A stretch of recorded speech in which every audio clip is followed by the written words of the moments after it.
but did it live up to your expectations? And we've missed you. Thank you for joining us. Okay, that was a lot.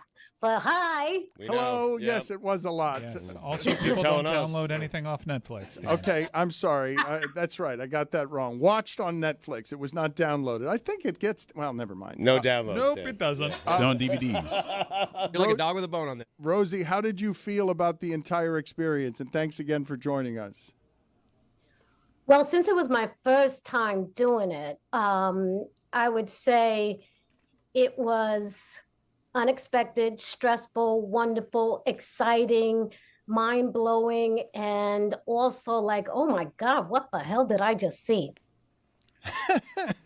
What surprised you about the entire extravaganza? Because I don't know how much preparation it involves. I don't know, how much work you did with Roy Jones Jr. and your team beforehand. Why was it stressful? It was stressful because initially I was supposed to be the host with Kate Abdu-Scott. And then they changed it and said, we think you would be better as color commentary. I went, oh, no.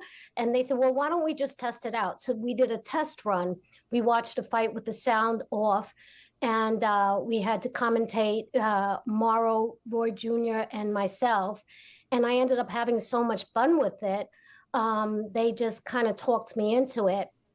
And then when the reality hit, when we got to Arlington, I was like, oh my gosh, this is serious. And because I have such respect for commentaries, everyone down from Jim Lampley all the way down to Paulie Malignaggi and Tim Bradley and Andre Ward himself, I think the magnitude of the whole event started to really hit me once I walked into the stadium.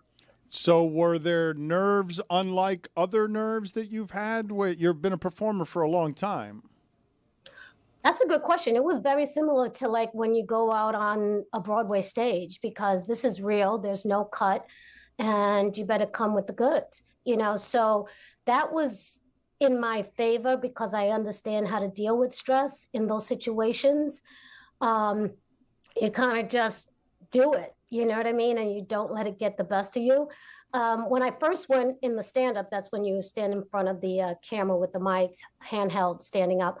For the first fight, I was obviously nervous. So it was really good that I did the prelim. I did Shushu Carrington's fight because I love him and I think he's great. And it was Andre Ward who had suggested to me to do that run first so that when the main card came around, I was kind of more settled in, and I was. Rosie, you love boxing. We've had you on so many times over the years. You really love boxing, and I'm wondering, does it make you sad that Jake Paul is now the face of boxing? It's complicated. My feelings in regards to Jake Paul, because I am so grateful for him for getting, Amanda Serrano paid. Really, that woman has been getting punched in the face, over 16 years and didn't get a big payday until he came around. That's really sad. And as well as Katie Taylor, she benefited off of his promotion of Amanda Serrano. So I highly respect him for that. But in regards to him as a boxer, he has gotten better. He's taken it seriously, but yeah. Yeah. Your confidence, though, in the subject matter. It's interesting to hear you talk about nerves because the subject matter you've got it down, right? It is the performing aspect of just there are a lot of people listening to this, and where do the nerves come from there? Because I don't imagine that you can have much more confidence than you do in talking boxing. Well, once I was seated at the on ringside, I was having fun, but it was the production aspect of it because the production was a little faulty. We couldn't hear the truck in the earlobe, so we were rushing to do the stand up, then rushing back to sit down, and I didn't hear certain cues. And Roy and Mara were very supportive in that respect, as well as the floor manager. She was great, but it was a lot. So that part was like, oh my goodness, what's going on? But Roy Jr. Actually has said to me prior, when I first walked in the stadium, he looked at my face and he said, "You all right?" And I was like, "Nah."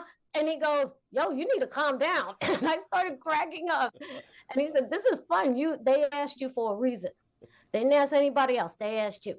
And he says, "So I got you." And Andre Ward came over and said, "Listen, if you ever feel nervous, just say, 'Hey, Roy, what do you think?' Because he's the best at it." And that's what I would do. I don't know if you noticed that. I would always say, "Hey, Roy, what do you think about that?" And he really helped me out. When would you say was the last time you were this scared, or scared is probably overstated, but before performing, Rosie? What compares, like you mentioned Broadway, but what is the last time that felt like this? You're a very accomplished actress. I would say my Broadway debut, because I had to be butt naked on stage. Yeah, that was yeah. That'll do it. Yeah. Understood. Yeah. You know what's so funny about that performance? The director was so angry at me. He was so pissed off because I'm supposed to walk around the stage naked. And I'm thinking, my family's here, opening night. I can't do it. I just can't do it. I'm Puerto Rican, And so the scene is Joey Pants and I are in bed. We're doing the deed. And then after the deed, I'm supposed to get up naked and clean the room. Like, what woman in the real world does that? Not with a one night stand. You know what I'm saying? And so what I did was I picked up the pillow and I was holding it on my side so you could cover my tits and my what. Woo-hoo. And yeah. The director was so angry after the show. How dare you? How dare you? I said, "Listen, my family was in the audience. I just couldn't do it. I just couldn't do it." I need an elaboration on what you being Puerto Rican has to do with us, it being a little extra hard to be naked in front of your family.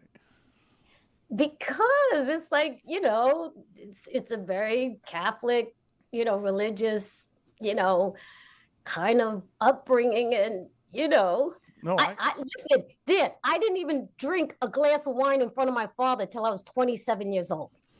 I just wouldn't do it. That explains it. Can you tell us, Rosie, how it is that you got this job? What's the backstory? Like, I know that for years everyone has associated you with boxing commentary. I know that you did it with our show for a long time. Do you remember, like, any interesting parts of the story of how all of this came to be? They just asked me and I was shocked. And I was like, "Me? Are you sure?" I mean, that's as simple as it was. Prior to this, I had co-hosted a fight for ESPN on Top Rank. And that was a lot of fun. And then Teddy Atlas asked me to sit next to him ringside, and he ended up screaming at me most of the fight. But yeah, and then one time Steve Farhood asked me to sit next to him ringside for a Broadway boxing Lou DiBella card. But that was it. So I was really surprised, but I was happy. And I initially thought that Mike Tyson was the one that told them to ask me. And I called Kiki, his wife, and she said, "No, we didn't know anything about it." That's fantastic.